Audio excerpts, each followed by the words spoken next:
अस्सलाम वालेकुम, welcome to Sharjeel TV. आज हम रशियन सिविल वार के मुतल्लिक कुछ हक़ाइक़ के बारे में बात करेंगे।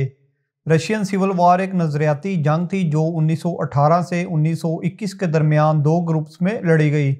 रशियन सिविल वार सुर्ख फ़ौज और सफ़ेद फार्म फ़ौज के दरमियान लड़ी गई। सुर्ख बाल्शिविक कम्युनिस्ट थे जो 20वीं सदी में इक़्तिदार में आए, जबकि सफ़ेद वो थे जिन्होंने इनकी मुखालफत की।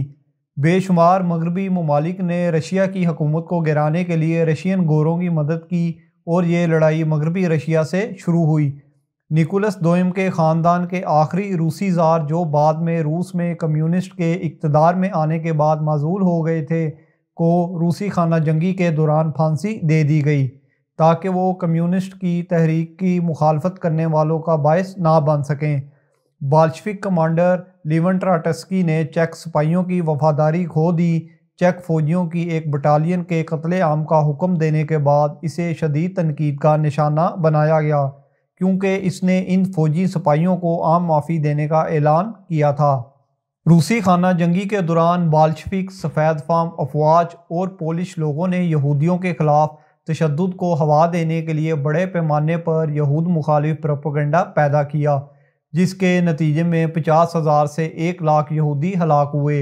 8,25,000 से ज़्यादा जंगी हलाकतों और 20 लाख मज़ीद जंग से मुतल्लिक हलाकतों के साथ रूसी खाना जंगी को जदीद दौर में सबसे महंगी खाना जंगी समझा जाता है। रूसी खाना जंगी में कम्युनिस्ट फतह के ज़िम्मेदारान बहुत से कमांडरों को या तो स्टालिन ने अगली दहाई में कैद किया या फांसी दे दी। रूस की खाना जंगी का पहला साल दर हकीकत अहम फ़ौजी मुकाबलों से निशान ज़्यादा नहीं था, जबकि सुर्ख और सफ़ेद फ़ौज दोनों ने अपनी कोशिशें अफवाज को इकट्ठा करने और मजबूत करने में सरफ की। आखिरकार गोरे अपनी मुख्तलिफ अफवाज के दरमियान हम आहंगी की कमी की वजह से जंग हार गए थे। खाना जंगी का खात्मा उस वक़्त हुआ जब गोरों की फ़ौज क्रीमिया तक महदूद हो गई। भूख और बीमारी से बहुत सी हलाकतों के बाद बरतानवी और फ्रांसीसी बहरिया ने बच जाने वाले चंद अफराद को निकालने में कामयाब हुए। जंग में बाल्शविक की कुछ फतूहात साबक कमांडरों के तजर्बों की वजह से थी, जो पहले निकोलस दोयम की हुकूमत का हिस्सा थे और बाद में बाल्शविक तहरीक में शामिल हुए। पोलर बेयर मुहिम में खाना जंगी के दौरान बाल्शविक मुखालफों की मदद के लिए रूसी शहर आर्चेंजल में 5,000 अमरीकी फ़ौजियों की तैनाती की गई थी। रूसी खाना जंगी से पहले के महीनों में बहुत से दौलतमंद रूसियों ने अपनी ज़मीनें और दौलत ज़ब्त होने के डर से रूस छोड़कर मगरबी यूरोप के मुख्तलिफ मकामात पर आबाद हो गए थे। मशहूर कम्युनिस्ट लीवन ट्राटस्की ने जंग के दौरान बाल्शविक तहरीक के फ़ौजी कमांडरों के तौर पर अपनी खिदमत अंजाम दी।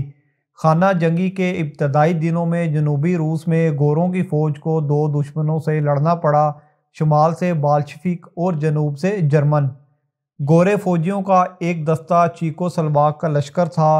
चेक फ़ौजी असल में साइबेरिया को अबूर करने और ज़मीनी रास्ते से शुमाली अमेरिका जाने की कोशिश कर रहे थे, लेकिन क्रॉसिंग के दौरान बाल्शविक फ़ौज का सामना करने के बाद उन्होंने साइबेरिया में ही रहने और लड़ने का फ़ैसला किया।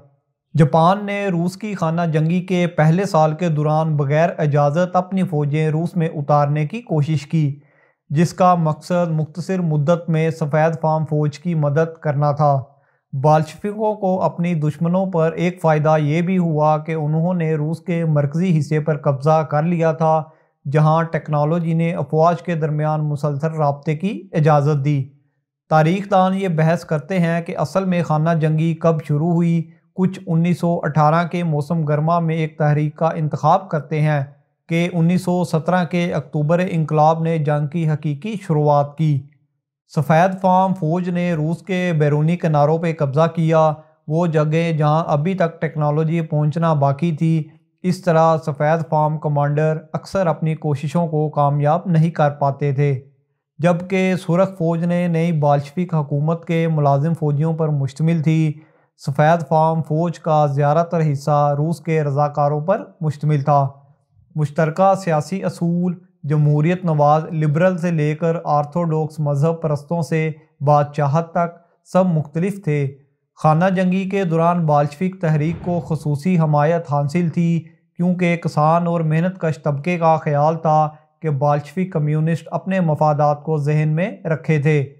بہت سے کسانوں اور مزدوروں نے بالشوک تحریک کا ساتھ دیا کیونکہ سفید فام فوج کو غیر ملکی حمایت حاصل تھی۔ پہلی خانہ جنگی کے دوران رومانوف خاندان کی ناکامیاں بالشوک تحریک کے انقلاب کی اصل وجہ تھیں۔ وہ انقلاب بدلے میں روسی خانہ جنگی کا باعث بنا۔ 1918 میں جب خانہ جنگی شروع ہو رہی تھی، بالشوک تحریک کی حکومت نے سرخ دہشت گردی کے نام سے مہم شروع کر رکھی تھی، جس میں سیاسی دشمنوں کو گرفتار کر کے پھانسی دے دی۔ روسی خانہ جنگی کا ایک نتیجہ یہ نکلا کہ بہت سے غیر روسی عوام روسی کمیونسٹ حکمرانی کا نشانہ بنے، جن میں تاتار، یوکرینی، آذربائیجان، جارجیا اور آرمینیا کے شہری شامل تھے۔ یہ روسی خانہ جنگی کے دوران تھا کہ 17 سال کی عمر میں اناستیسیا رومانوف کو فائرنگ سکواڈ نے موت کے گھاٹ اتار دیا۔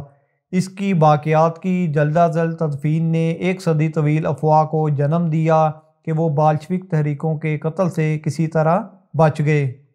سفید فام فوج کے ایک کمانڈر بیرن انگرن کو پکڑنے اور پھانسی دینے کے بعد سرخ فوج نے اپنی فتح کی علامت کے طور پر پہنی ہوئی چادر کو محفوظ کیا۔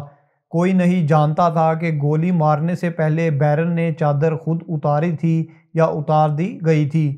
یہ چادر آج بھی روسی میوزیم میں محفوظ ہے۔ بالشوک رہنما لینن نے پہلی جنگ عظیم میں روس کی شمولیت کو ختم کرنے کے لیے ایک امن معاہدے پر دستخط کیے تھے، تاہم خود لینن کے مطابق لینن کا مقصد امن نہیں تھا، بلکہ روس کے اندر کمیونسٹ حکومت کی مخالفت کرنے والے کسی کو بھی گرانے کے لیے روسی افواج کو استعمال کرنے کی خواہش تھی۔ بالشوک تحریک نے خانہ جنگی کا فائدہ اٹھاتے ہوئے کسانوں پر بھی حملہ کیا، جنہوں نے حکومت کی طرف سے اپنی کاشت کی ہوئی زمینوں کو ضبط کرنے کی مخالفت کی تھی۔ نئی مزیدار اور دلچسپ ویڈیوز کے لیے لائک، شیئر، کمنٹ کریں، چینل کو سبسکرائب کریں اور بیل آئیکن کے بٹن کو پریس کریں۔ خوش رہیں، اللہ حافظ۔